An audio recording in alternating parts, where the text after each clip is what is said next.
swear or affirm that your testimony should be the truth, whole truth, nothing but the truth? Yes, I do.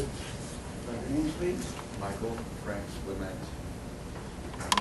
Can you spell your last name, sir? L-O-M-E-N-T.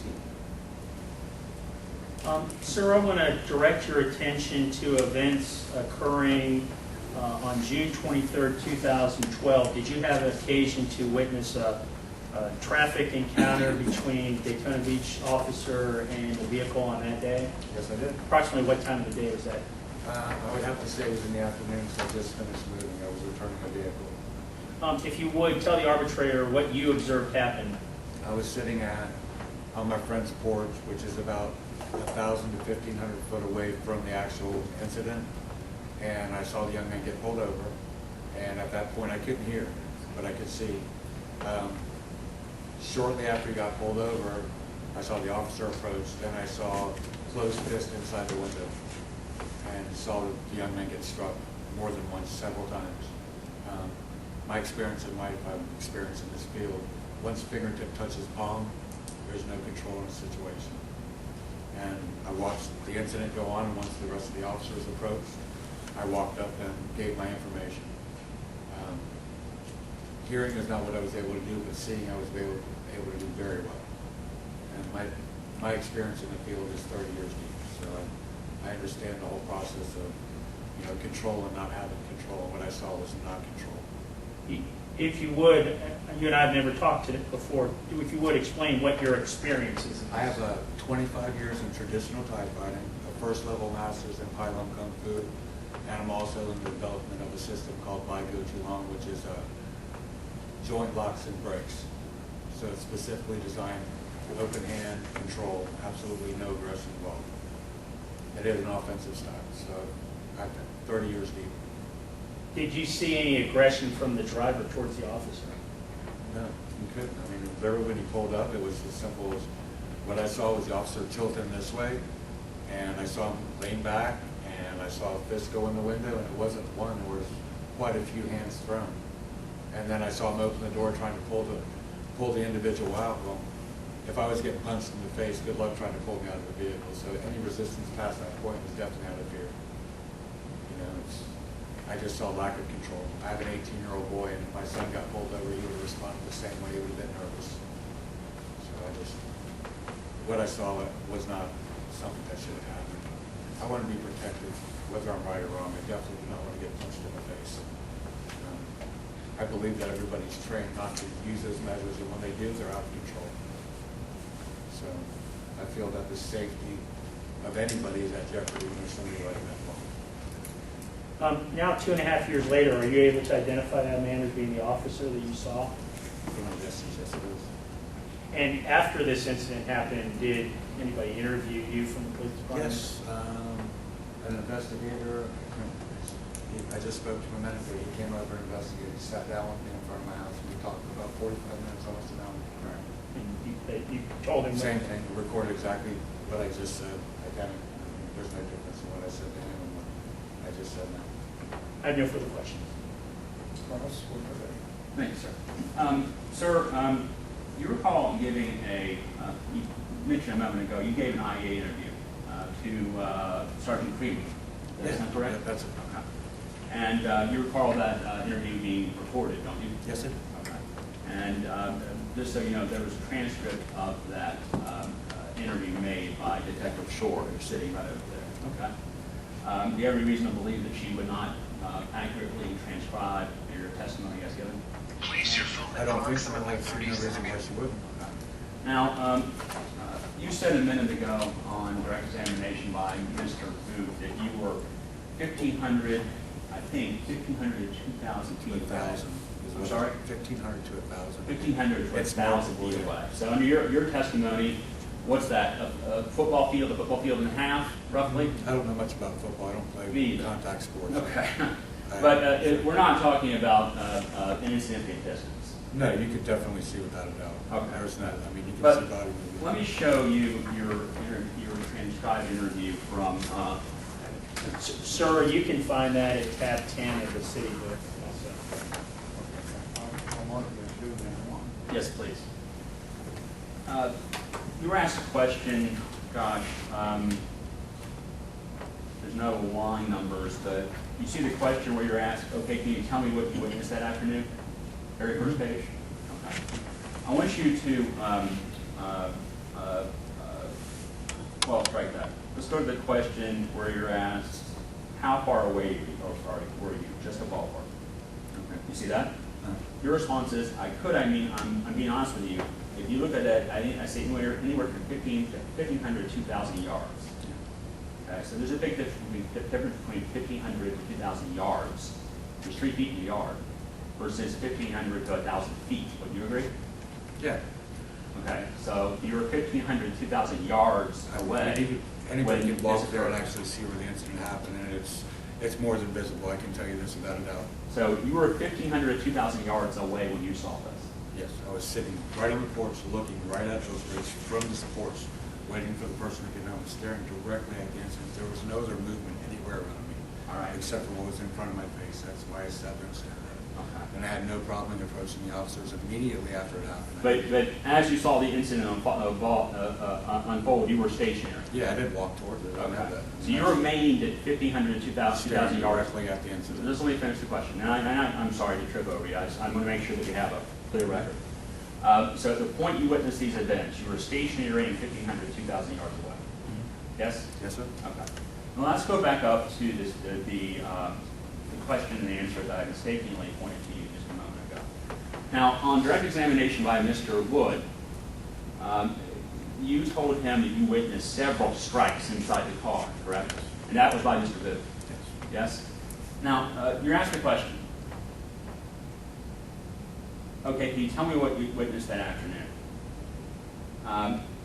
You say down about 3/4 of the way. I know there was something said between the two of them. You see that? Okay. I know there was something said between the two of them, but I watched his arm extended to the vehicle, which witnessed a strike. And when they pulled the young man out of the car, his mouth was split open, and it looked like he had some broken teeth. Okay. So you don't say there that you saw several strikes, do you? No. Okay. So, but this was given, what, a month? This statement was given by a month? It was given on July 9th, 2012. So it was a little more than a month. A little more than a month. So would you agree with me that your recollection as stated here is better than your recollection now, because all this time passed, more than 2 years? I would say this without a doubt, that teeth don't come out of the mouth unless it's a closed fist, honestly. You've not been qualified as an expert, sir. So, but let me just go back to my question. You did not tell Sergeant Freeman in his interview there were several strikes inside the car, did you? I didn't say it at that aggression level, but I did tell him that there were strikes thrown inside the car. Well, in this paragraph, sir, you mentioned there was a strike, singular, strike inside the car. You see that, right? So you didn't tell Sergeant Freeman there were several strikes. I said several. We had quite a long conversation. Okay, well, practice in here and I haven't seen it. But, what is now, one strike versus several strikes if it's closed fist? Is that something that's legal in protection? I can't answer your question, sir. I'm sorry. Maybe I can do that after the arbitration, but at this point I can't answer your question. Now, there's something I want to focus in on here too, because there's something Mr. Wood mentioned in his opening statement that I find curious at this point. Now, you saw, after the strike was delivered, you saw Mr. Palmer, Puritan Palmer, being removed from the car, and as he was removed from the car, you saw that he had broken teeth, that it looked like he had some broken teeth and his mouth was slit open. Besides the fact that it was screaming, you just knocked all my teeth out. That had something to do with it. Okay, let me just answer my question. You see him being pulled out of the car, okay? And he's not being taken to a patrol car yet. He's being pulled out of the car. And I believe he was tased. Okay, let me just focus you, and maybe we'll get through this quicker. It's your testimony that he was pulled out of the car. You saw this from the distance that you were at. He was pulled out of the car, and he wasn't taken to a patrol car yet. He wasn't taken to some other area. He was being pulled out of his vehicle. And as he was being pulled out of his vehicle, you saw that he had a split lip or a split mouth and broken teeth. Mm-hmm. Right? Yes? Yes. when I was Okay. walking up. By then I was standing there. Once they came out. Before anything else happened, before he was taken to any point else, another car, another vehicle, you saw that as he was being pulled out of the patrol car. And then I saw him pushed up against the vehicle and tased, looking directly in his face. Okay, so now you saw that you said he was tased. Oh, when he got out, there was another officer wearing glasses. I don't know who that was. He's a Dayton. I've been around him before, but he was right there with him. There was 2 officers. You saw Officer Booth tase Mr. I Palmer? believe it was the other officer because he had his hands full. But right when it happened, the second he was pulled out, he was pinned up against the vehicle. The other officer was pulling up immediately and ran up. Okay. All right, so you saw this other officer, maybe you know the other officer, you know it. Okay. But is there more than one officer on the scene or just the 2? Just them 2, and then everybody else showed up. After, okay. But you saw the other officer wearing glasses, I think you said. Tased, physically tased Mr. Palmer. It looked like, from what I saw, it was his back, and I seen him pull something. That was it. At that point, Were they outside? They were outside the vehicle. I object, he's not letting the witness answer his You're question. right. He's I interrupting. apologize. Okay, but we're also having a problem, because as he's asking a question, then he's responding while doing the question. I ask you to not respond until he finishes his question, Not a problem. okay? And then when he responds, he's not I'm not- interrupting. Well, You're we're correct. interrupting each other, and I don't want that. And I apologize, I did interrupt his last answer. I'll try to prevent that from occurring in the future. Where were we? Okay. At what point, sir, did you see the other officer with glasses on pull his taser and apply it to Mr. Palmer? This young gentleman was pulled out of the vehicle. Uh-huh. As soon as he did, I watched the shoulder turn this way, and I saw this. Then I saw him hit the ground. I stayed right where we're sitting until I saw the rest of the officers come in. Okay, so he was out of the vehicle, Palmer was out of the vehicle when you saw the taser pulled and He was pressed. pulled out of the vehicle like You this. see, you're interrupting me again. He's interrupting this witness. Let's find common ground. I don't want to argue with you. I'm not trying to argue with you. Okay, common ground. He is. I don't know why you're getting so discombobulated if you just simply, we need to take it down a notch. Because he's perhaps. interrupting the witness because he doesn't want to hear his testimony. You see many. He's asking a question and he's not letting him answer. All right, well, let's try to, yes, okay. All right, let me get a sip of water.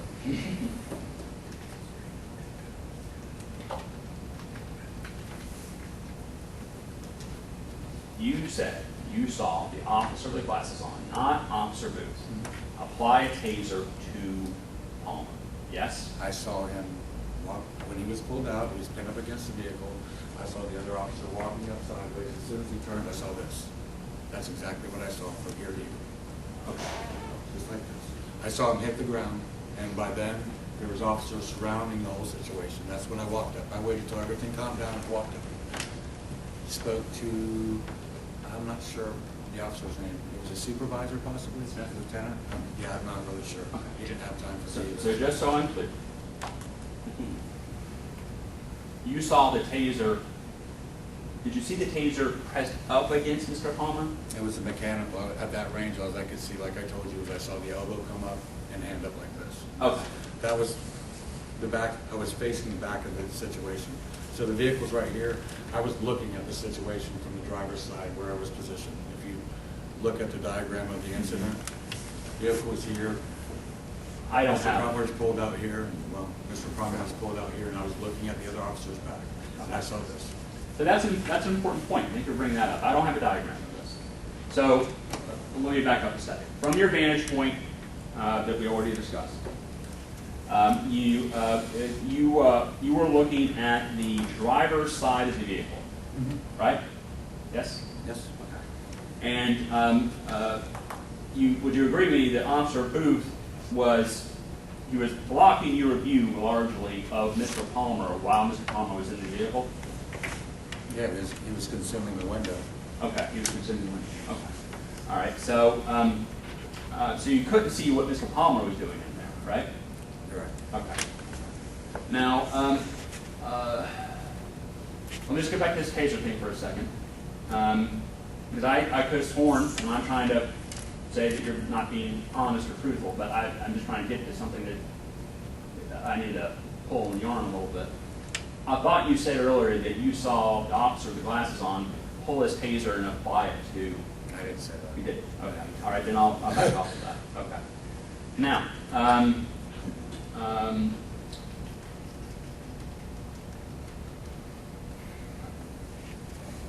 just give me a moment here. You couldn't hear anything that was going on inside the vehicle. Until Mr. Palmer got out screaming about getting all his teeth knocked out. That's the only thing I heard. I still sat there until I saw other officers come up. I wasn't going to get involved at that point until I knew it was calm down enough. Okay. So from your vantage point that you already described, what led up to the punch from Mr. Or Officer Booth? You didn't hear anything. I can honestly tell you this much. On Sunday afternoon with traffic nonstop driving by, the last thing I thought that would have happened was an officer punching or assaulting somebody on the side of the road with that much traffic. That's the most disturbing part. Because even if he was able to put the vehicle in gear and step on the gas, there was 15 other people that could have been in jeopardy. That's my problem. That's what I don't agree with. There was literally traffic nonstop on Oak Ridge. He wasn't off to the side. He was on the right side of Oak Ridge Lane, which is a one-way road.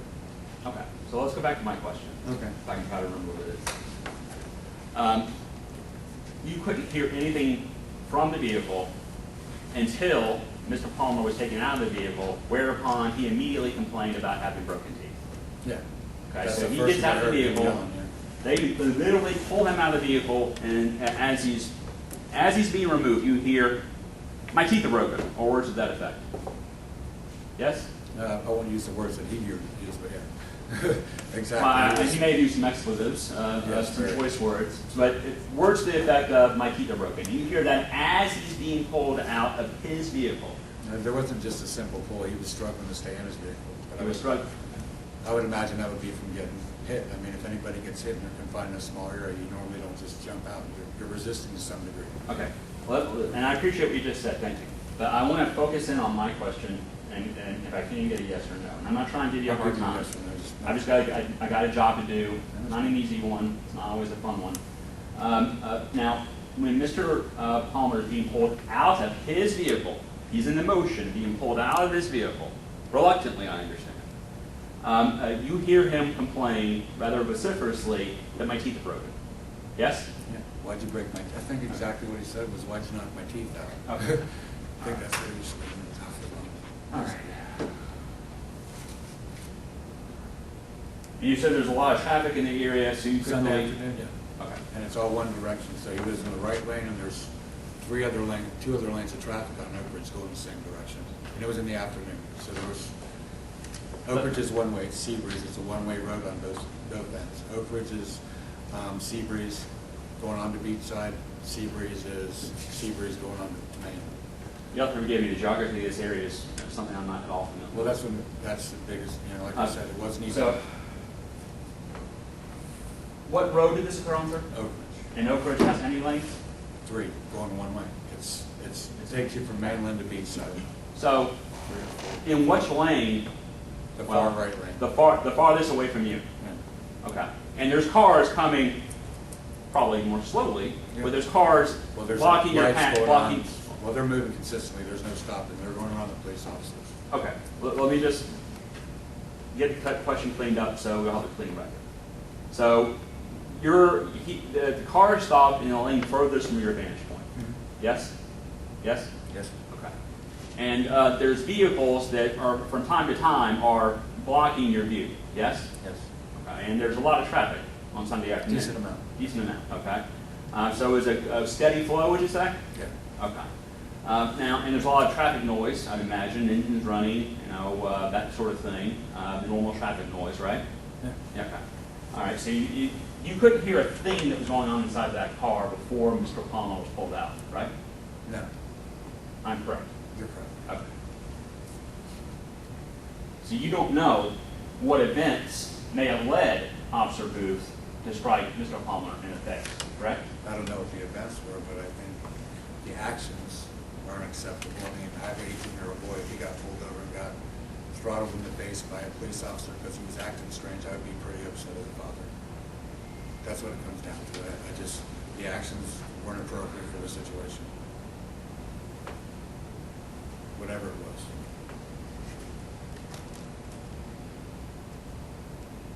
Have you reviewed your statement prior to coming here today, sir? I haven't been contacted by anybody. Okay, very good. That's all I have. Subject to read, Ross. I have nothing further of this witness. Have a blessed day, thank you.